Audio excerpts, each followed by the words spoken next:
مولانا نماز پڑھتے ہوئے دھیان دوسرے کاموں کی طرف چلا جاتا ہے اور نماز بھول جاتی ہے. نماز پڑھتے ہوئے دھیان بٹ جاتا ہے اور نماز بھول جاتی ہے، اور دوسری رکعت پڑھ رہی تھی یا تیسری، تو اس کے لیے کیا کیا جائے؟ یہ غلطی ہو جاتی ہے، پتہ نہیں چلتا کون سی رکعت میں ہوں، دھیان نہیں، وہ توجہ نہیں ہوتی. ہم اللہ تعالیٰ کے شکر گزار ہیں کہ اللہ نے ہمارے لیے نمونہ بنانے کے لیے ہم میں سے رسول بھیجا، اتنی شان والا، مگر ہم میں سے بھیجا، اور سارے وہ حالات پیش آئے جو ہمیں آنے، بھول جانا، رکعت کم بیش ہو جانا. اگر یہ نہ ہوتا ہم دین کہاں سیکھتے؟ اللہ کے رسول علیہ السلام نے 2 رکعتوں پر سلام کہہ دیا، ابھی 2 رکعتیں رہتی ہیں. کبھی درمیان میں بیٹھنا تھا، اٹھ کر اتحیات نہیں پڑھا، کبھی جو ہے نا 5 پڑھ دی. تو بعد میں ایسا ہوا کہ جو جلد باز صحابہ تھے نا وہ نکل گئے کہ نماز ختم ہوگی، مگر ایک نے جرأت کی، شرباک اس کا نام تھا، ہاتھ اس کے لمبے سے ذوالجین کہتے ہیں.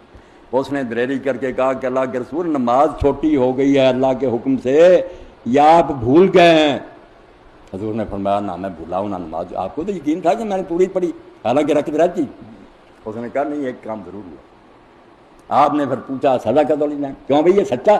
پھر صحابہ دلیر ہو گئے، انہوں نے کہا ہاں اللہ کے رسول واقعی سلام پہلے ہو گیا. آپ نے نہیں پڑھی، پھر منہ کیا قبلہ کی طرف، لوگ بھی کھڑے ہو گئے. جو رہتی تھی نا رکعت وہ پڑھی، آخر میں 2 سجدے کیے اور ساتھ فرمایا نہ ہمارا بشر، میں بھی ایک انسان ہوں، انسا کمال انسان، جیسے تم بھول جاتے میں بھی بھول جاتا ہوں، اسی لیے اللہ نے مجھے بلایا کہ تمہیں دین کا پتہ چلے. تو جب ایسا ہو جائے تو آخر میں 2 سجدے کر لو، سلام سے پہلے کر لو یا سلام کے بعد. جب ساری نماز اینڈ تک ہو جائے نا، سلام نہ کہو، اللہ اکبر کہہ کر سجدے میں 2 سجدے کر کے اٹھ کر سلام، یا پھر سلام کہہ دو بعد میں 2 سجدے کر لو اور پھر سلام کہہ دو. دونوں طریقے سکھا دیے.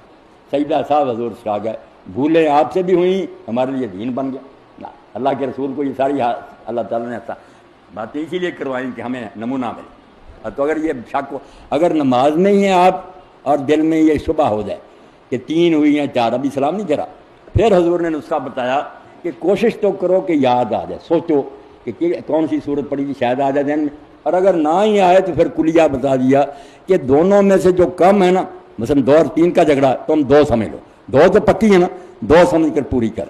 پھر اگر ایک زائد بھی رکعت ہو جائے گی اور آخر میں آپ سجدہ صاحب کر لیں گی تو شیطان کی ناک کٹ جائے گی، وہ ذلیل ہوئے گا، بلایا تھا کیا ملا، پھر اس نے ایک رکعت زیادہ پڑھ لی. اور اگر پوری ہوں گی تو پھر بھی ٹھیک ہو.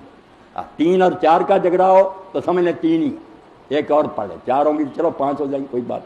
یہ عقل کہتے ہیں کہ جو دن میں سے کم ہے اس کو صحیح سمجھ کر پھر آگے نماز پوری کرے، بعد میں 2 سجدے کر دینے.